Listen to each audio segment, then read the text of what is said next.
Assalamualaikum warahmatullahi wabarakatuh. Waalaikumsalam warahmatullahi wabarakatuh. Anak-anakku sekalian, puji syukur alhamdulillah kita panjatkan kehadirat Allah Subhanahu wa taala. Shalawat serta salam selalu tercurahkan kepada junjungan kita Nabi besar Nabi Muhammad sallallahu alaihi wasallam. Anak-anakku yang baik hati, bagaimana kabar hari ini? Alhamdulillah baik. Semangat? Semangat. Oke, Pak Guru ingin menyapa. Hai. Halo. Halo. Hai. Halo, halo, halo. Hai. Hai. Oke, Pak Guru ingin mengecek kehadiran kalian. Siapa sih yang hadir di pertemuan hari ini? Ada yang tidak hadir? Hadir semua. Alhamdulillah. Jadi semua hadir.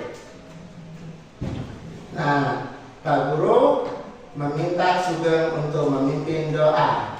Doa dimulai. Mari teman-teman sebelum kita belajar, mari kita berdoa damai. A'udzu billahi minasyaitonir rajim. Bismillahirrahmanirrahim. Raditu billahi rabbal wa bil islami dinan wa bi Muhammadin nabiyya wa rasulah. Rabbi zidni ilman warzuqni fahman. Amin ya rabbal alamin.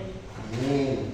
Semoga dengan doa yang kita panjatkan kita selalu berada dalam lindungan Allah Subhanahu wa taala. Dan semoga pula perbuatan kita hari ini dicatat sebagai amal soleh. Oke, Pak Guru meminta kalian untuk berdiri untuk mewujudkan atau mencerminkan bahwa jiwa nasionalis kita. Marilah kita menyanyikan salah satu lagu wajib, yaitu Garuda Pancasila. Garuda Pancasila, akulah pendukungmu. Ayo maju, ayo maju, maju, ayo maju, maju. Selesai. Oke, silakan duduk kembali. Nah, Pak Guru ingin bertanya, pelajaran yang kemarin masih ingat? Masih. Pak Guru mau cek. Siapa nama malaikat yang membawa wahyu kepada Nabi besar Muhammad sallallahu alaihi wasallam? Ya, malaikat Jibril. Siapa malaikat yang menjaga neraka? Malik. Angkat tangan. Malaikat Malik. Luar biasa. Nah, sekarang pada hari ini Pak Guru ingin memberitahukan bahwa pelajaran hari ini kita masuk pada ghibah dan dampak negatifnya.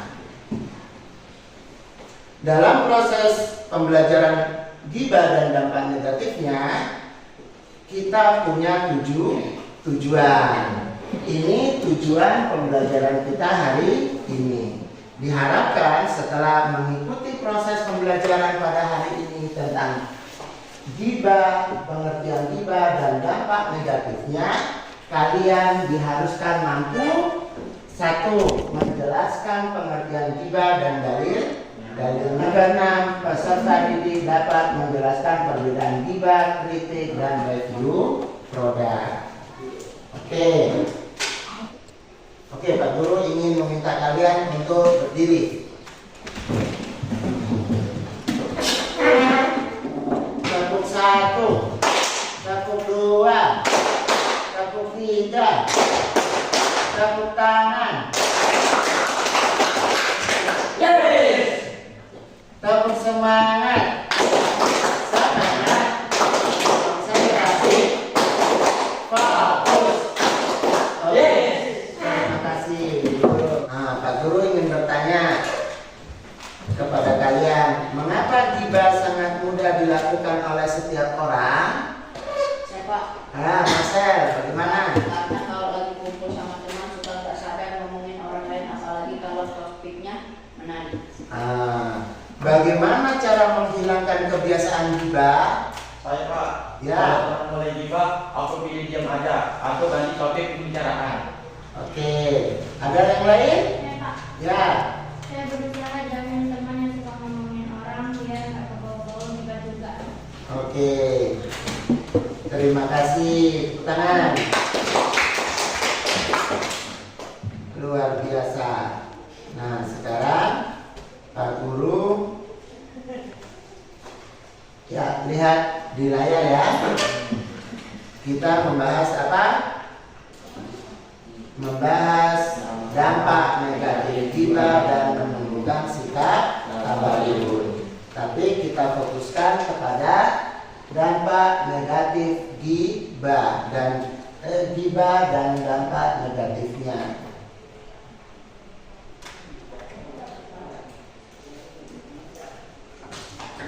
Apa sih pengertian ghibah? Coba dibaca oleh Sugeng. Gibah artinya mengunjing atau membicarakan keburukan aib orang lain. Menurut istilah, silakan Anissa. Menurut istilah, ghibah adalah menyebutkan keburukan orang lain di saat orang lain tersebut tidak ada di sekitar. Oke. Nah, ghibah hukumnya itu haram karena dan merupakan perbuatan tercela dan perbuatan dosa besar. Nah, ini adalah dalil Al-Quran tentang larangan ghibah, yaitu Quran surat Al-Hujurat. Silakan Anissa baca.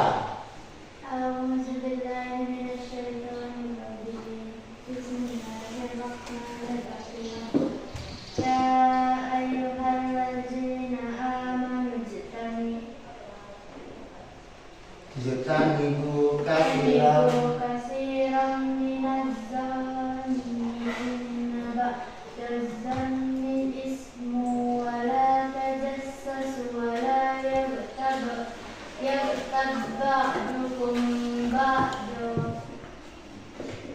ayuhibbu ahadukum ayyakulalah ma'akhihi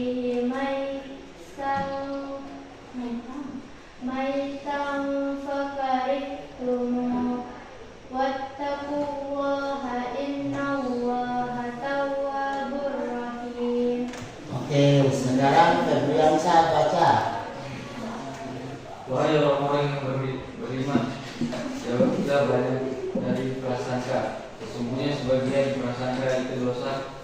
Dan janganlah kamu mencari-cari kesalahan orang lain, dan janganlah ada di antara kamu yang menggunjing sebagian yang lain. Apakah ada di antara kamu yang suka memakan daging saudaranya yang sudah mati? Tentu kamu merasa jijik, dan bertakwalah kepada Allah. Sesungguhnya Allah Maha Penerima Taubat, Maha Penyayang. Oke. Jadi siapa yang suka makan daging saudaranya kandung yang sudah mati, mayit? Tidak kan? Ya. Perbuatan ini sangat menjijikkan.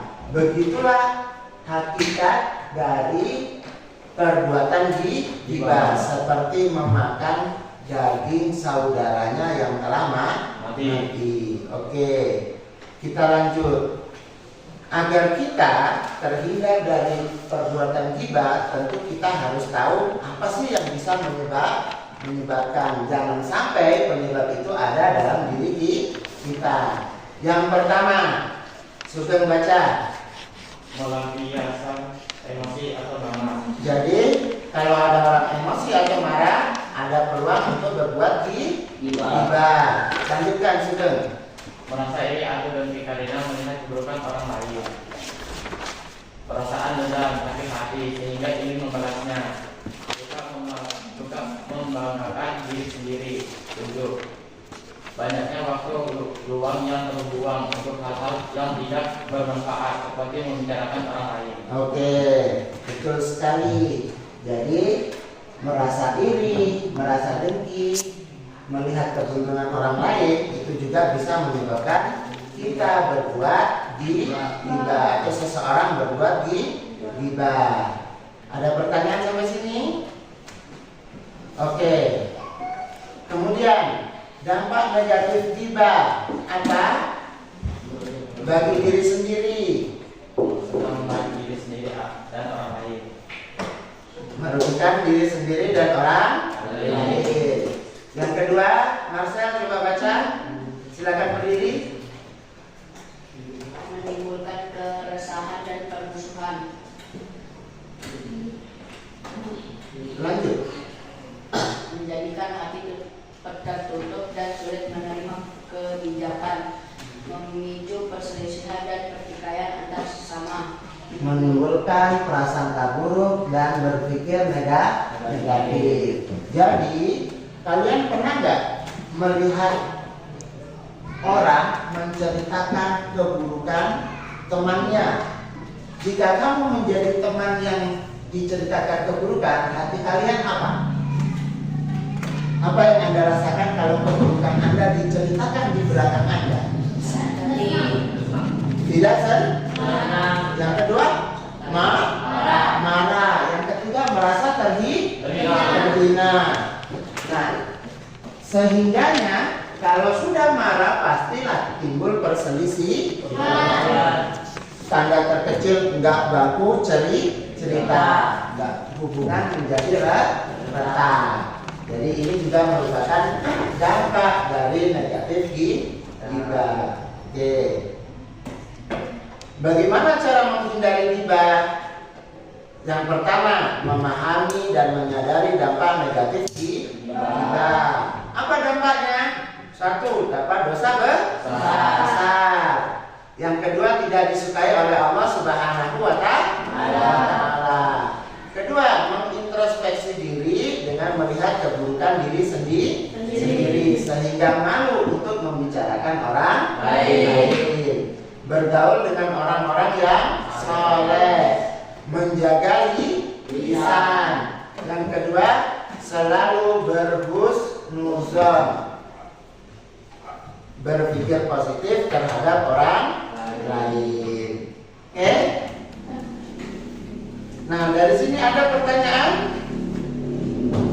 Sudah jelas. Oke. Sekarang Pak Guru membagikan lembar kerja atau yang disebut RKPD.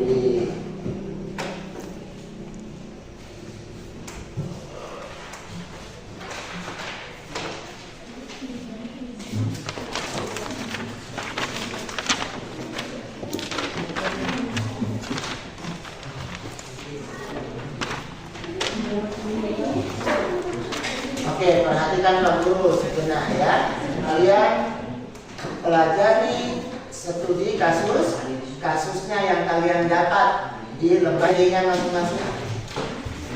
Ya, di situ disajikan kasus. Kemudian di situ juga ada pertanyaan. Oke?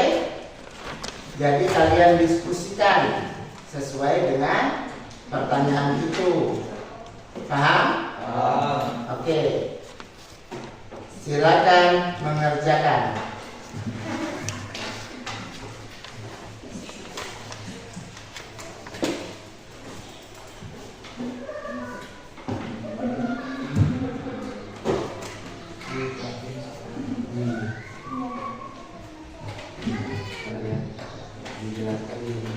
Apa soalnya?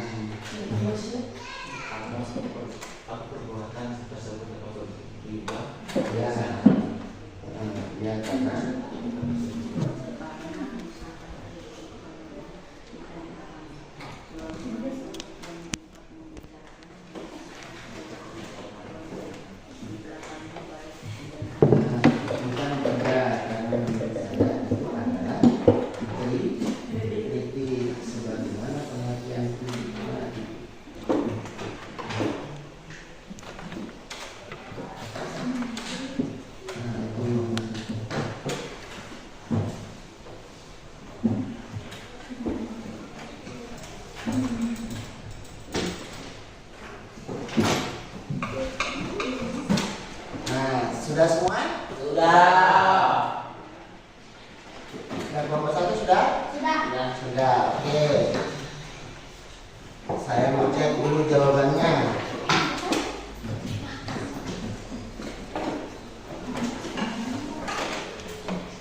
Sudah.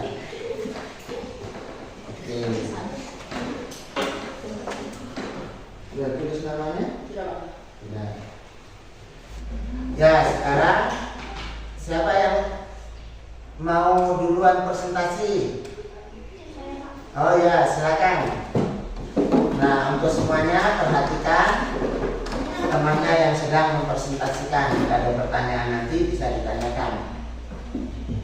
Assalamualaikum warahmatullahi wabarakatuh. Waalaikumsalam warahmatullahi wabarakatuh. Saya dari kelompok 1 mau mempresentasikan hasil diskusi kami. Kami mendapatkan kasus medsos.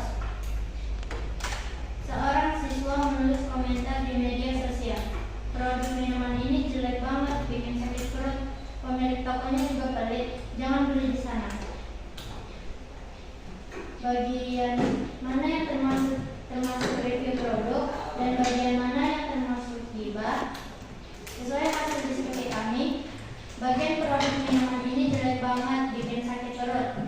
Review produk, jika benar boleh sebagai informasi. Bagian pemilik tokonya juga pelit, itu gibah karena menyerang pribadi orang. Mengapa komentar tersebut berbahaya jika dilihat orang banyak? Sesuai hasil diskusi kami, komentar itu berbahaya karena bisa merusak reputasi pemilik, menimbulkan fitnah, dan menyebabkan permusuhan. Bagaimana menyampaikan pengalaman yang benar agar tidak jatuh pada gibah? Sesuai hasil diskusi kami, menyampaikan pengalaman dengan fokus pada produk tanpa menyerang pribadi penjual. Misalnya, saya kurang cocok dengan produk ini, rasanya terlalu manis bagi saya. Oke, terima kasih. Gimana pertanyaannya? Silakan duduk. Ada yang mau bertanya? Ya, setuju Pak. Setuju. Oke. Sekarang ada yang mau tampil? Ada Pak, ada Pak. Ya. Assalamualaikum warahmatullahi wabarakatuh. Waalaikumsalam warahmatullahi wabarakatuh. Kami dari kelompok 2 akan mempresentasikan hasil diskusi kami, kasus gosip di sekolah. Di kantin sekolah, kelompok siswa sedang membicarakan temannya yang sering terlambat masuk kelas. Mereka mengatakan bahwa ia malas, tidak disiplin, dan bahkan menirukan cara jalannya dengan suara mengejek. Temannya yang dibicarakan tidak berada di tempat. Apakah perbuatan tersebut termasuk gibah? Jelaskan alasannya. Ya, itu termasuk gibah karena mereka menyebut keburukan temannya yang tidak hadir sesuai dengan sebagaimana gibah adalah membicarakan keburukan atau kekurangan orang lain di belakang, baik benar maupun tidak benar. Apakah penyebab siswa-siswa itu melakukan perbuatan tersebut? Penyebabnya bisa karena ingin mengejek, merasa lebih baik, atau hanya ikut-ikutan teman. Tuliskan dampak negatif dari perbuatan mereka. Dampaknya merusak persaudaraan, membuat teman yang digibahkan sakit hati, dan pelaku mendapat dosa. Jika kamu di tempat itu, apa yang sebaiknya kamu lakukan? Sebaiknya saya menginginkan dengan cara baik atau mengalihkan pembicaraan pada hal positif. Oke, terima kasih. Tepuk tangan.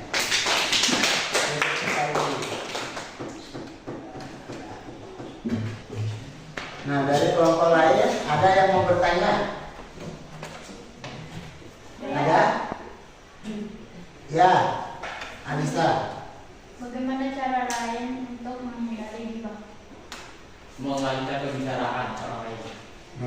Mengalihkan pembicaraan orang yang sedang digibah. Pembicaraan yang lain ya, supaya tidak terjadi pembicaraan gibah. Oke. Sudah, tidak ada lagi? Oke, terima kasih. Nah, sekarang Pak Guru ingin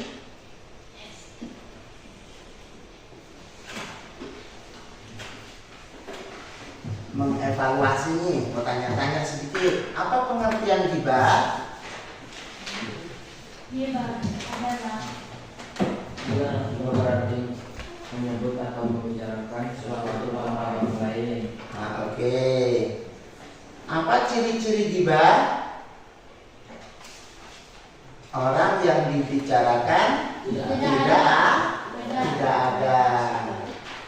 Oke, nah sekarang Pak Guru ingin ceritakan mengevaluasi pembelajaran. Dari kesimpulan ini bahwa ghibah merupakan perbuatan tercela dan merupakan perbuatan dosa besar. Hukum ghibah adalah haram sesuai Quran surat Al-Hujurat ayat 12.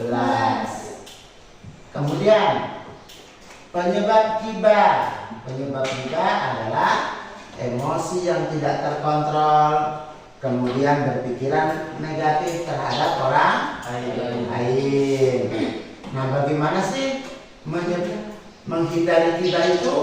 Satu, dari segi pemikiran, pertama kita harus berprasangka baik terhadap orang lain, sehingga kita tidak punya peluang untuk membicarakan keburukan orang lain dan kita terhindar dari dosa besar.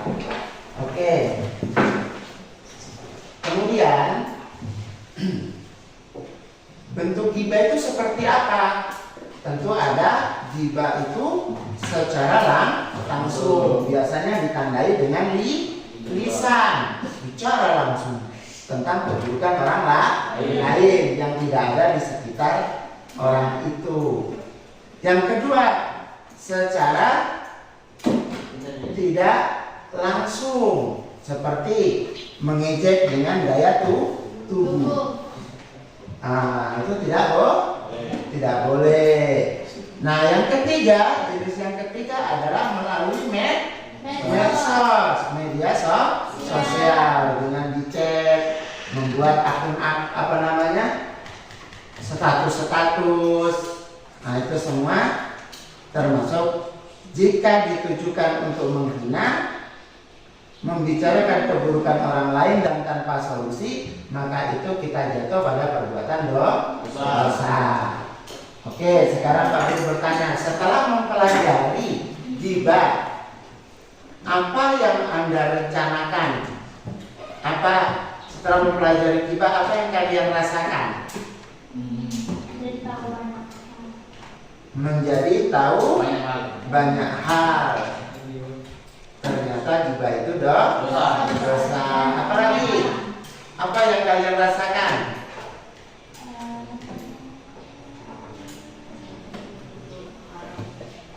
Lalu sekarang Pak Guru tanya, setelah kalian mempelajari ghibah, begitu besar dampak ghibah, apa yang kalian rencanakan untuk hidupmu?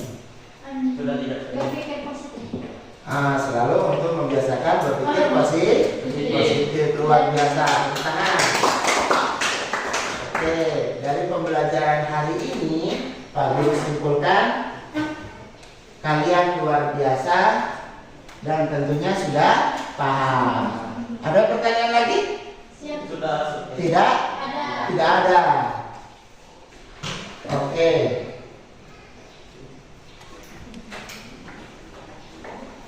Kalau seperti itu, Pak Guru ingin meminta duduk siap, gerak. Nah, kita sama-sama membaca Quran surat pendek, yaitu Quran surat Wal Asri. Silakan sudut memimpin.